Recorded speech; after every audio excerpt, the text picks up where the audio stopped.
Street Stories NYC. Street Stories NYC.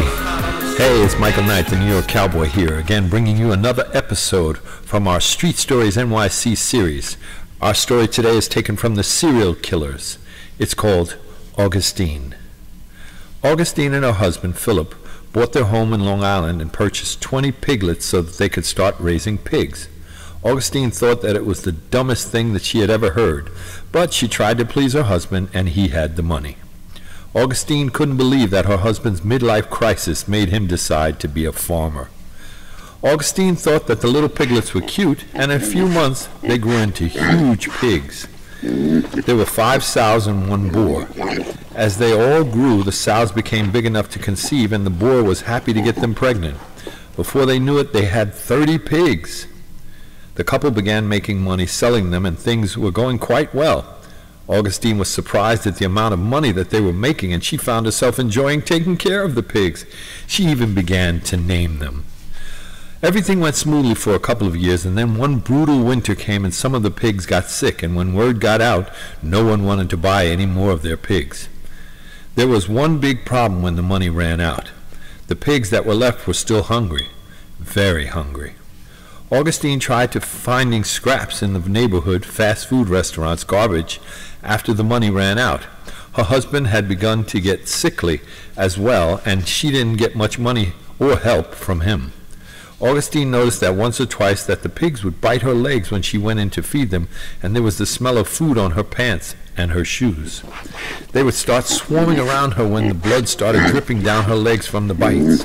She had to run out of the pens quickly when they started trying to bite her badly. One afternoon, when she and Philip were sitting up on the rails leaning over the pen, Philip slipped and fell inside, and his head burst wide open, and he hit a rock inside and began bleeding.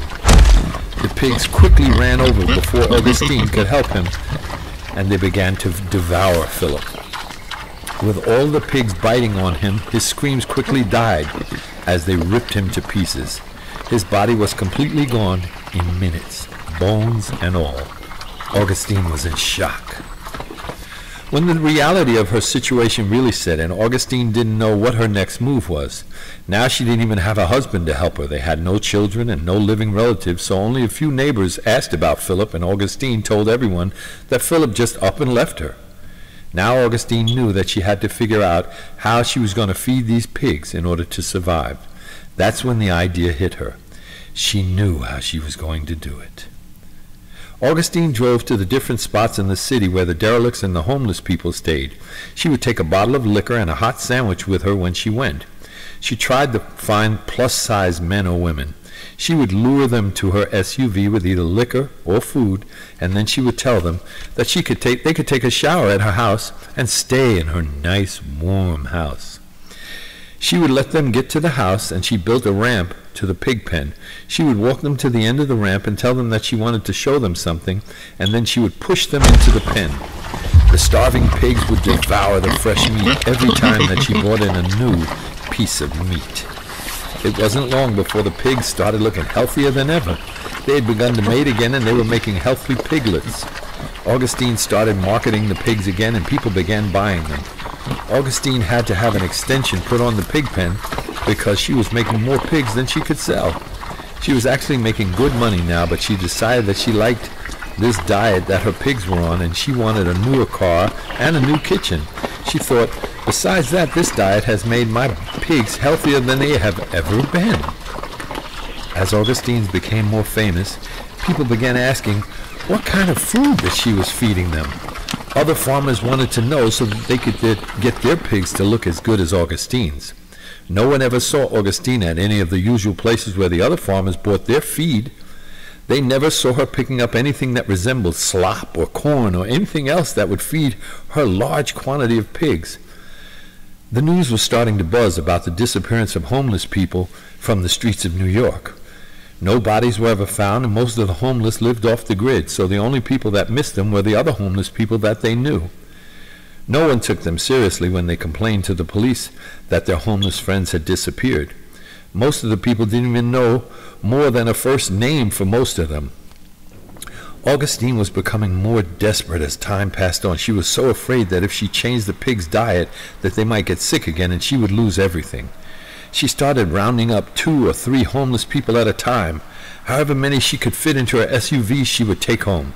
She would keep them occupied inside the house, and then she would walk them out one at a time to their death.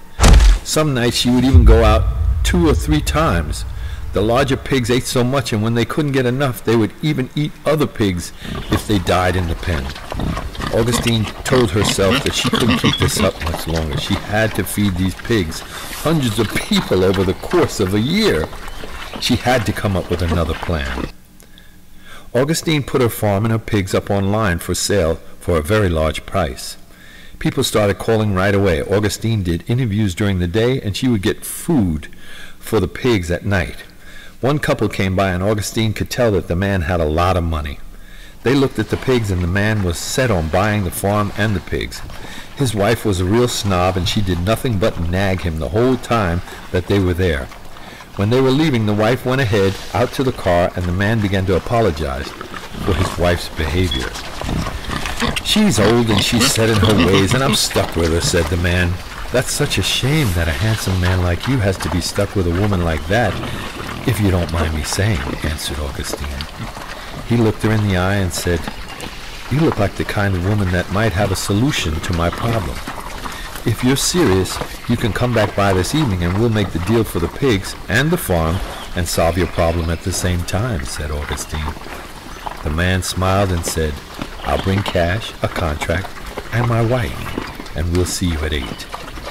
The doorbell rang, and Augustine rushed to the door excitedly. She opened the door, and the woman came in complaining. "I don't know what we're doing back here at this time of night," she grumbled. "Oh, don't worry, I'll be quick," said Augustine.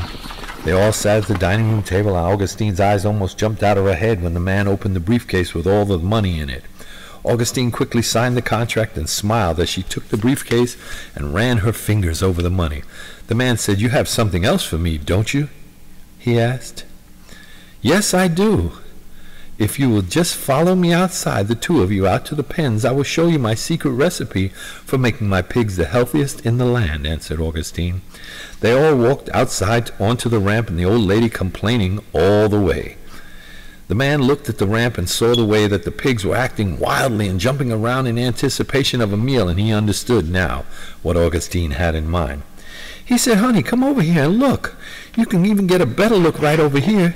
You've got to see this." She shrieked, "I don't want to see any nasty old pigs," as she walked reluctantly to the end of the ramp. When she got close enough, he pushed her in.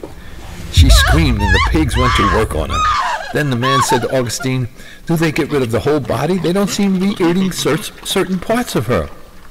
Augustine walked over to look, and the man said, "I lied," and he pushed Augustine down into the pen as well. Augustine screamed, "You bastard!" and the pigs ripped her to shreds. May as well kill 2 birds with 1 stone.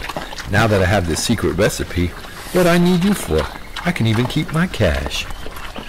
Hi, it's Michael Knight here again. Thanks again for tuning in to our story, Augustine, from the serial killers of Street Stories NYC. Go to the website and pick up a t-shirt, a book, a song, thenewyorkcowboy.com or streetstoriesnyc.com. The books are also available on Amazon and Barnes & Noble. Thanks again. Talk to you soon. Ciao.